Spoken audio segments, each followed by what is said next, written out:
Hello everybody, my name is Mike Murtis and I'm back with another episode of I Remember. Today we're checking out Nintendo 64, the very first Nintendo 64-bit system.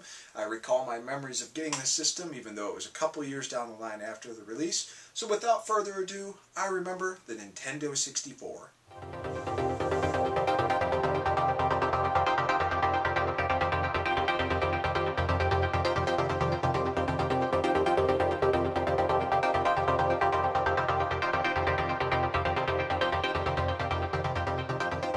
First and foremost, I gotta say, the Nintendo 64 is not high on my favorite systems list. That's not to say that I hate the system or don't think very much of its games. It's just being a PC to a PlayStation gamer, I was really into PlayStation, and when I had the chance I would play Nintendo 64 titles, but there weren't many standout titles to me, to be absolutely honest with you.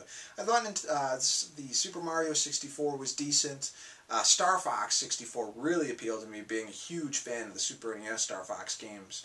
But there weren't many games that really stood out to me like PlayStation did with its lineup. So I didn't get one when it first came out. I actually waited a couple years, and when eBay started to become popular, that's where I got my first Nintendo 64 system, and it was absolutely war-torn. I got it for $4.99, $5 shipped. Came with no power adapter, came with no RF, I think it came with a controller, I don't really remember, and of course the system. The funny thing about the system was the top of it was pulled off where the RAM expansion is, and the little footrest that actually has the system on there, I don't know if you guys know this, but you can actually pull those off, and there's essentially spikes on the bottom of the system. Well, that's how this came. I mean, this system was stripped of pretty much everything. So I'm thinking, God, this was not what was in the picture. And now I'm wondering, does this thing even work? So I asked my dad, can we go over to, at the time, Funkoland to see if they have any N64 power bricks. So we go over there, next city over, it's like a 15-20 minute trip. Buy it, I think it was like $5-10 for the power brick. Get it home, plug it in, no power. Oh crap. I got a dud. Actually, that wasn't the case. My dad tested it, and as it turned out, the power brick was getting no power whatsoever. So my dad kindly took us all the way back to GameStop. We got another one, had them test the bad one at the store to prove that it was bad, and test the new one to make sure it worked. Brought it back, plugged it in, and yay, the system finally worked. So, what do we do with the Nintendo 64 that pretty much came with no games? Well, we start looking for games. And again, the Nintendo 64 is more memorable for me because of the things around me at the time, as well as a few of the games.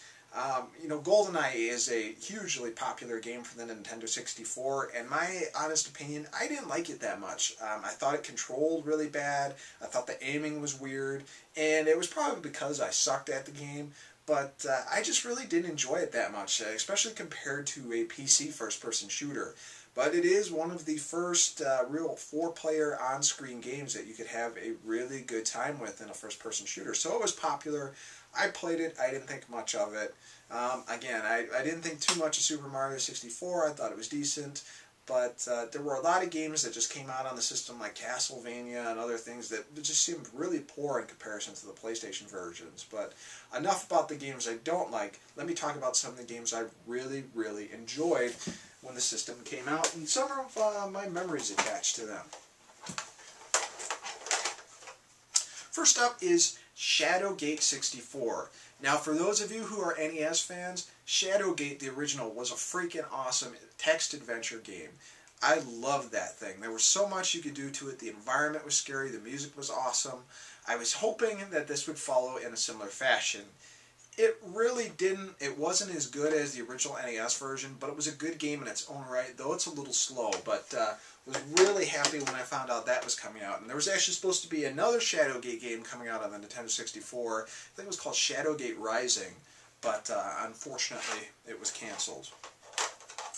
Now, it's funny that I say that I don't like GoldenEye, but I do like its spiritual sequel, Perfect Dark. I really thought the environment, the space-age, sci-fi kind of look was fun, and I did have some fun playing co-op with my little brother on that. Probably my most favorite first-person shooter on the Nintendo 64 was Turok 3: Shadows of Oblivion.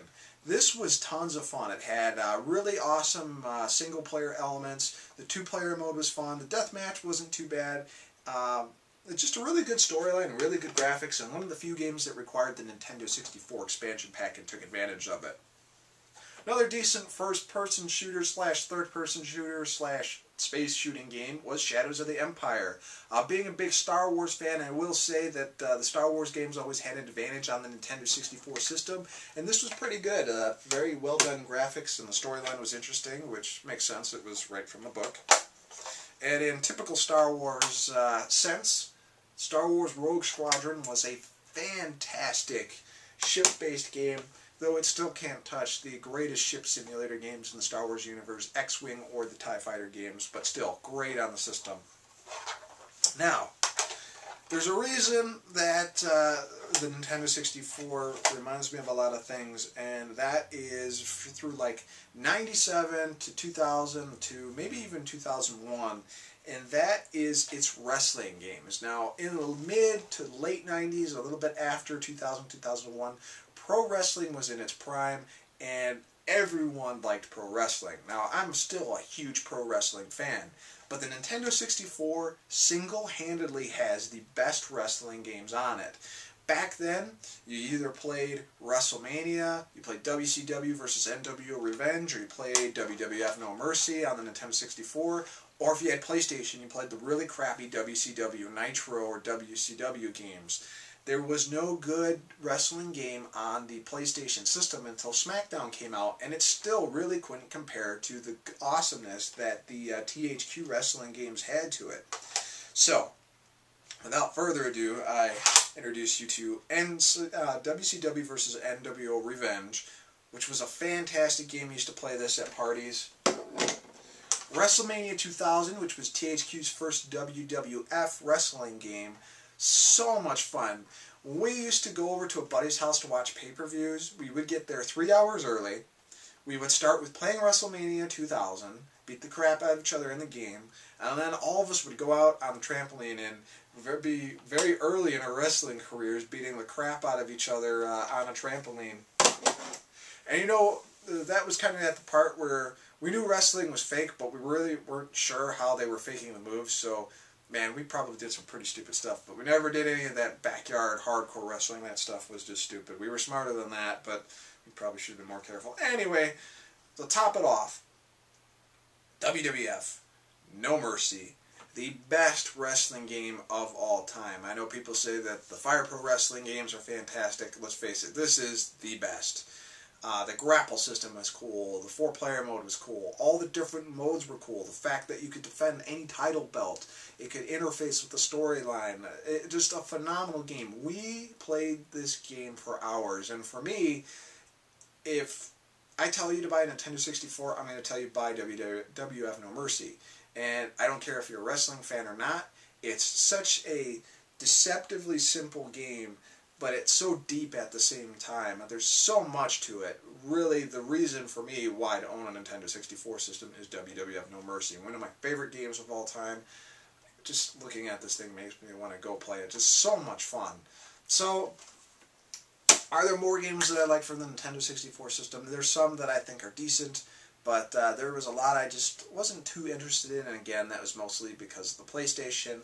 Overall, though, this was still a fantastic system, and you can still pick it up for fairly cheap. And, you know, it's interesting watching a lot of the younger guys out there doing the retro video game reviews, because for them, the Nintendo 64 was their first system. And that makes me feel kind of old, which is really funny. But, you know, to each their own. So, this has been another episode of I Remember. I'm Mike Murtis, and we only have 2 episodes left of I Remember for the season, maybe for good, we're not sure. And that is the Game Boy Advance. And finally, we're going to wrap it up with the Super Nintendo Entertainment System, my favorite video game system. And that's all for now. I'll see you guys soon. Peace.